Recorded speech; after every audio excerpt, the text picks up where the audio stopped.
السلام علیکم ورحمۃ اللہ وبرکاتہ۔ تعبیر نامہ چینل میں خوش آمدید۔ آج ہم آپ کو بتاتے ہیں خواب میں پرندہ دیکھنے کی کیا تعبیر ہے۔ حضرت ابن سیرین رحمۃ اللہ علیہ فرماتے ہیں، جس قدر پرندہ خواب میں زیادہ بڑا ہوگا، دلیل ہے ہمت سے بڑے کام کو طلب کرے گا، اور اگر دیکھے کہ بہت سے پرندے کسی جگہ میں آواز کرتے ہیں، دلیل ہے کہ اس جگہ کے لوگوں کو غم پہنچے گا، اور اگر دیکھے اس کے پاس کسی پرندے کا انڈا ہے، دلیل ہے کہ اس کے ہاں فرزند پیدا ہوگا۔ حضرت ابراہیم کرمانی فرماتے ہیں، اگر دیکھے کہ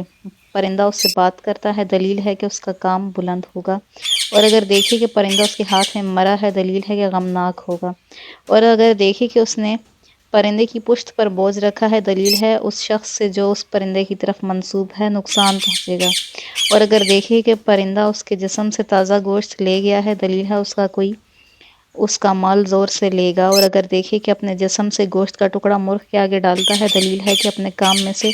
کوئی چیز کسی کو بخشے گا، اور اگر دیکھے کہ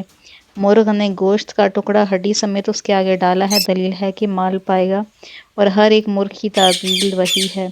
جو اس مرغ کی طرف منسوب ہے۔ حضرت اسماعیل اشعث فرماتے ہیں، اگر دیکھے کہ مختلف قسم کے پرندے کسی شہر میں آئے ہیں، دلیل ہے کہ وہاں بیگانہ لشکر آئے گا، اور اگر دیکھے کہ پرندے نے اس کی آنکھیں نکالی ہیں، دلیل اس کے دین میں کسی سے تباہی پہنچے گی، اور اگر دیکھے کہ اس نے پرندے کا خون پیا ہے، دلیل ہے اسی قدر اس کے مال کو نقصان پہنچے گا۔